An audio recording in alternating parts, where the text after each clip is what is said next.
Football মাঠে যখন Neymar বল নিয়ে একজন ডিফেন্ডারকে কাটিয়ে যান, তখন স্টেডিয়াম যেন উন্মাদনায় ফেটে পড়ে।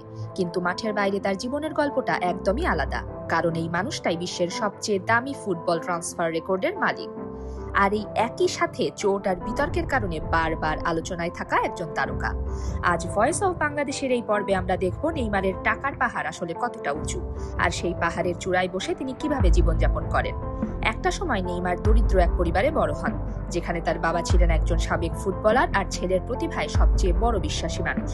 ছোটবেলায় তিনি ব্রাজিলের রাস্তায় বল নিয়ে খেলতেন। সেই ছেলেটাই পরে হয়ে যান বিশ্ব ফুটবলের সবচেয়ে দামি খেলোয়াড়দের একজন।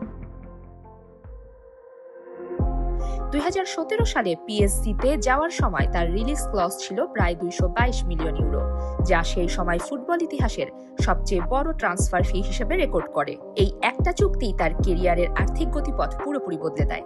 তারপর 2023 সালে তিনি যোগ দেন সৌদি ক্লাব আল হিলালে।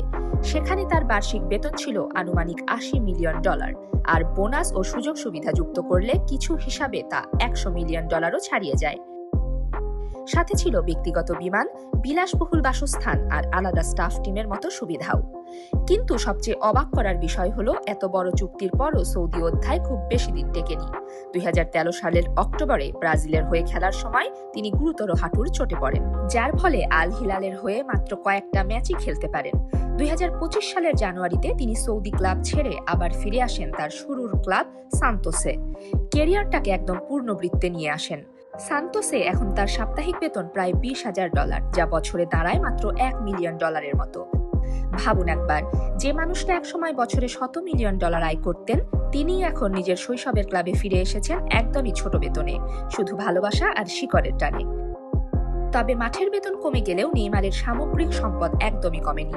বিভিন্ন প্রতিবেদন অনুযায়ী তার মোট সম্পদের পরিমাণ এখনও প্রায় $450 মিলিয়ন, আর তার এন্ডোর্সমেন্ট পোর্টফোলিও বিশ্ব ফুটবলের সবচেয়ে বিস্তৃত পোর্টফোলিওগুলোর একটি। প্রায় 35টি ব্র্যান্ডের সাথে চুক্তিও রয়েছে তার। পুমা, রেডবুল আর কাতার এয়ারওয়েজের মতো বড় বড় ব্র্যান্ড থেকেও প্রতি বছর কোটি কোটি টাকা আসে তার অ্যাকাউন্টে।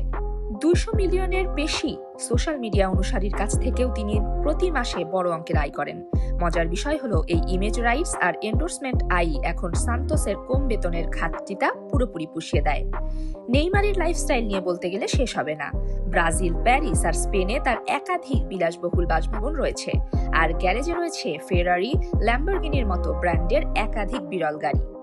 প্রাইভেট সেট আর ব্যক্তিগত যানেও তিনি নিয়মিত ভ্রমণ করেন, আর জমকালো পার্টি করাটাও তার জীবনের নিয়মিত অংশ। আর্থিকভাবে অবশ্য তিনি রোনালদো বা মেসির চেয়ে এখনো পিছিয়ে আছেন। যেখানে রোনালদো আর মেসির সম্পদ $1 বিলিয়ন ছাড়িয়ে গেছে, সেখানে নেইমার এখনো $1 মিলিয়ন পরিসরেই রয়ে গেছেন। তবু তার জীবনযাত্রা একদমই কম বিলাসবহুল নয়। 2026 বিশ্বকাপেও তার গল্পের নাটকীয়তা থেমে থাকেনি। চোট কাটিয়ে ব্রাজিলের স্কোয়াডে ফেরার পরও ফিটনেস নিয়ে অনিশ্চয়তা তৈরি হয়, আর পরে আবারও এসিএল চোটের কারণে অস্ত্রোপচারের প্রয়োজন হয়। এত টাকা, এত খ্যাতি, তবুও শরীর যেন বারবার তার সবচেয়ে বড় প্রতিপক্ষ হয়ে দাঁড়াচ্ছে। সব মিলিয়ে নেইমারের গল্পটা শুধু টাকার গল্প নয়, এটা একজন প্রতিভাবান খেলোয়াড়ের গল্প, যিনি ইতিহাসের সবচেয়ে দামি ট্রান্সফারের মালিক হয়েও বারবার চোট আর সমালোচনার মধ্য দিয়ে গেছেন। অথচ তার ব্র্যান্ড ভ্যালু আর জনপ্রিয়তা আজও এতটাই বেশি যে মাঠের পারফরমেন্স কমে গেলেও তার ব্যাংক ব্যালেন্স কমেনি। আর এই কারণেই বিশ্বজুড়ে কোটি কোটি মানুষ আজও নেইমারের প্রতিটা মুভ অনুসরণ করেন, ঠিক যেভাবে আজ আমরাও করলাম ভয়েস অফ বাংলাদেশের এই পর্বে।